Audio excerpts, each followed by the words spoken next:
السلام علیکم ملګرو. د مسلم لیگ نون سېنیټر مشاهد حسین ډیر غټ انکشافات کړي دي. انکشافات دا کړي دي چې عمران خان نن ځکه په جیل کې دی چې د اسرائیل تسلیمولو له انکار کړی دی.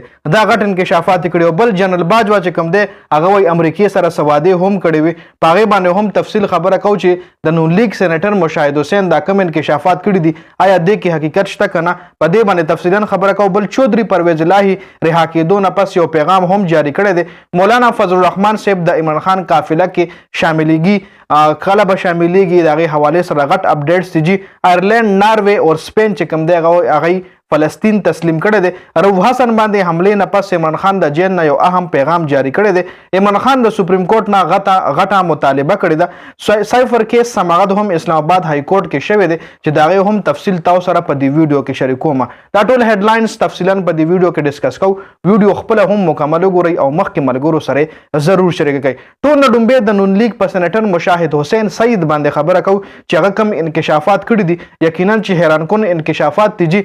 نون لیگ سېنیټر ویلي دي چې کم تیر آرمی چیف یعنی باجوا صاحب یادی و هغه امریکې ته ویلي چې موږ غواړو موږ تاسو سره دوستي کړو، میزایل پروګرام باندې هم سمجوته کولی شو، اسرائیل هم تسلیمولی شو، کشمیر هم پرېښی شو.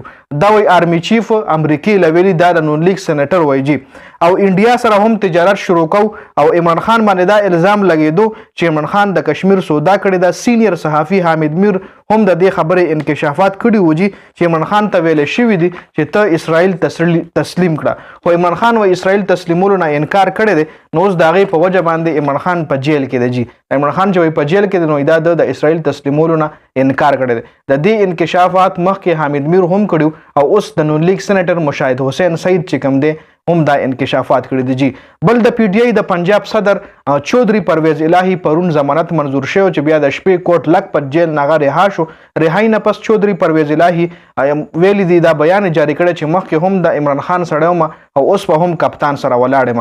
او چودھری پرویز الهي چې کم زحمت برداشت کو نو غټو لیډرانو دا زحمت برداشت نه کو. پریس کانفرنس یو کې او پی ټی آی او عمران خان په نیمه کې پرېښودي. او د چودھری پرویز الهي حوالې سره د عمران خان مخالفینو بداوي چې دا سړی به ټول نه ډومبې د عمران خان نه تښتي، خو دا سړی ورسره تر اخره پورې ولاړو جي. رؤوف حسن باندې حملې نه پس عمران خان هم پیغام جاری کړی دی. رؤوف حسن باندې څلور خواجه سرا حمله کړې وه چې یو خواجه سرا ولا په بلیډ مخ هم ولا په بلیډ ولا مخ زخمی کړی و چې وینې ته بهیدې او زخمی حالت کې هغه بیا پرون خپل دفتر له هم تللی دی چې په هغې کې پریس کانفرنس کړی دی. او عمران خان د رؤوف حسن په حملې حوالې سره د غصې اظهار کړی دی. عمران خان ویل دي که چېرې راتلونکي وخت کې بیا داسې وشو نو موږ به په ټول ملک کې احتجاج کوو، زه به د احتجاج کال ورکوم.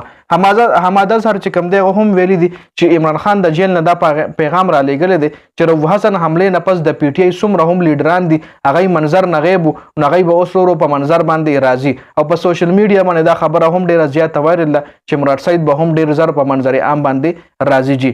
عمران خان سپریم کورټ نه دا مطالبه وکړه چې په 30 مئی باندې کم کیس سماعت په چلیږي، کم کیس سماعت دپاره مقرر شوی دی. کم کیس ته جي تاسو له معلومه ده چې کم نیب قوانین ترامیم کیسو هغې کې په 30 مئی باندې یو ځل بیا ټرایلز دي چې هغې کې اوس تیر شوي ټرایل کې د عمران خان تصویر وایرل شوی په هماغه کیس کې. نو عمران خان ویلي دي چې زما سماعت ته لایف وچلي او زه به خپل دلایل چې کوم دی په خپله ورکوم، بذات خود به ورکوم، زما وکیل به نه ورکوي، زه به خپل دلایل ورکوم جي.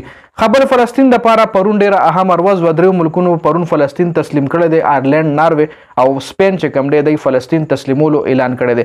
بل سایفر کیس کې پرون سماعت شوی دی او سماعت نن ورځې پورې ملتوي شوی چې نن به دوباره سماعت کیږي. سایفر کیس کې پرون د عمران خان مخالفین وکیلان چې کوم اف ای ای والا وکیلان هغوی ویلي دي چې موږ په دې کیس کې نوی ګواه ډونالډو پیش کول غواړو چې دغه درخواست بیا عدالت مسترد کړو چې ډونالډو تاسو مخکې ولې نه پیش کولو، دا کیس څومره مودې داسې چلی، تاسو اوس ډونالډو پیش کوئ، مخکې ولې نه پیش کولو، دا تاسو هسې کیس ډیلی کوئ. نو د هغوی هغه درخواست یې ملتوي کړی دی. نن به دوباره په دې کیس باندې فیصله کیږي او کیدای شي نن آخري فیصله هم راشي جي.